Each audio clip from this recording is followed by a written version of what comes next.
Thank you very much, Gillian Clark. I think those who've been coming for a few years will notice that that screen is actually getting bigger every year. I think when it first started, the screen was the size of a small Polaroid image.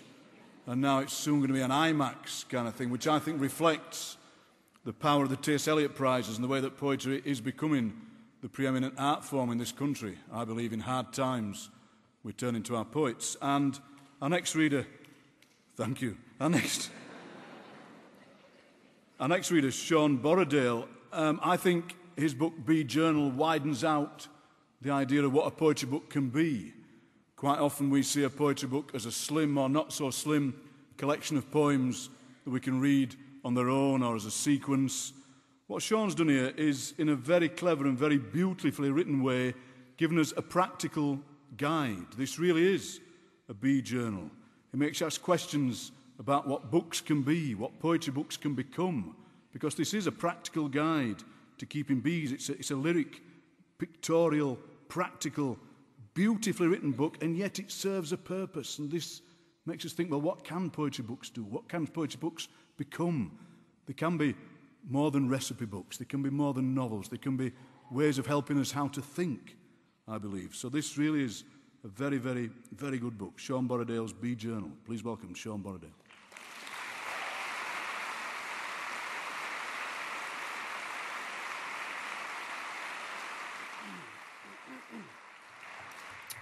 Thank you very much.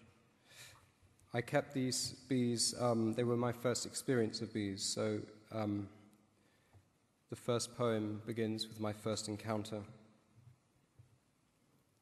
24th of May, collecting the bees. I'd say it's toiling air, high up here, steep with bees, and the beacon's sun burns, overlapping light close to sundown. Come to collect bees, our hive in parts, compound of fencing, stands of nucleus hives, nuke, new word.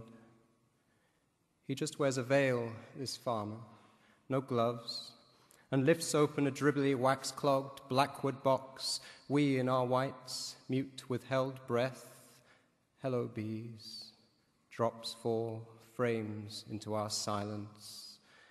The air is like mica, ancient with thin flecks, distance viewed through a filter of thousands, I am observed. Each box has the pulsar of its source. Porous with eyes, we wait in the spinning sun. The light is Medusa, sugar of frayed threads, a mesh, a warp field, all the skin of our heads.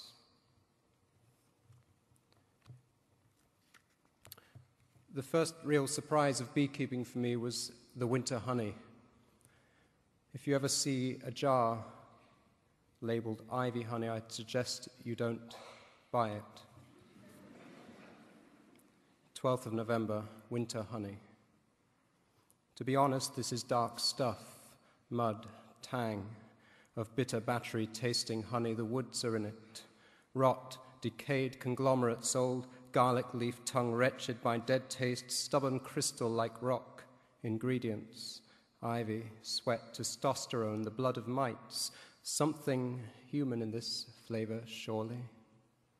Has all the clamber, twist, and grip of light-starved roots and beetle borehole dust, deciduous flare of dead leaf, bright lights leached out like gypsum almost, alabaster ghost. Do not think this unkind. The effect is slow and salty in the mouth, a body's widow in her dying year. It is bleak with taste, and like meat, gamey. This is the offal of the flower's nectar. The sleep of ancient insects runs on this. Giant's causeway, hexagons we smeared on buttered toast, or just the pellets gouged straight from wax to mouth. Try this addiction. Compounds of starched, cold, lichen grey light. What else seeps out?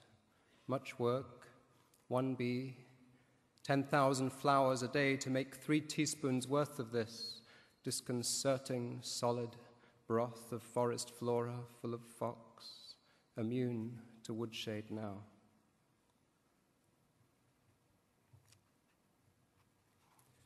One of the The big things of keeping bees is worrying about bees.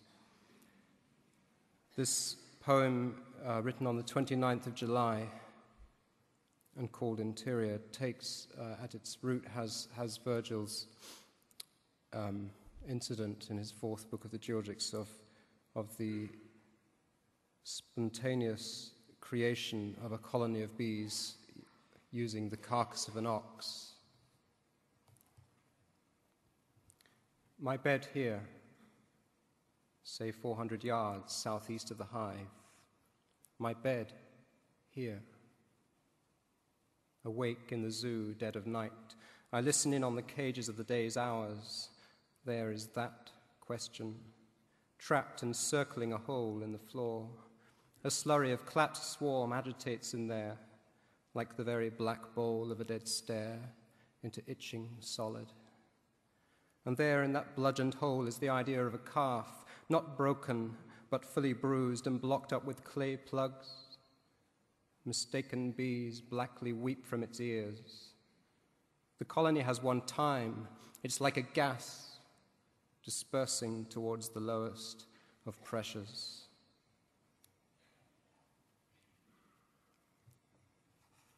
I thought I'd share in a slightly more delightful honey. This is the brood nest honey.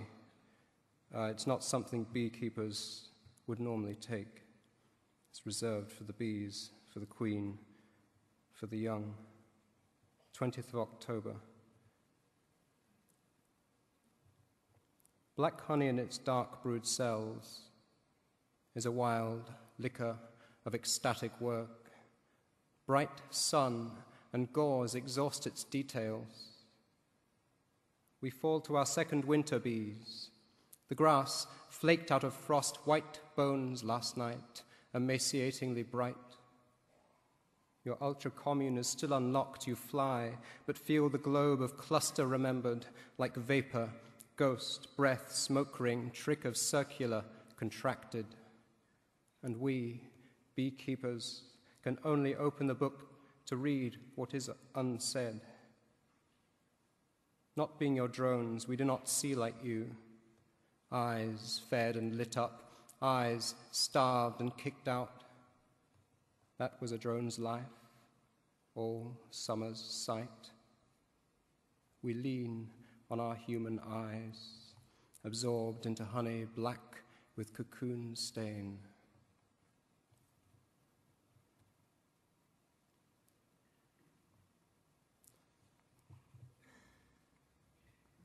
I made this portrait of the Queen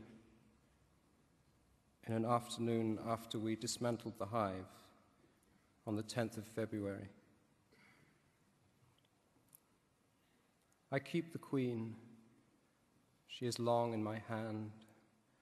Her legs slightly pliant, folded, dropped down, wings flat, that flew her mating flight to the sun and back, full of spermatozoa, drone song. She was made mechanically ecstatic. I magnify what she is, magnify her skews and centers. How downy she is. Fur like a fox's grayness, like a thistle's mane. Wings perfect, abdomen subtle in shades of brittle.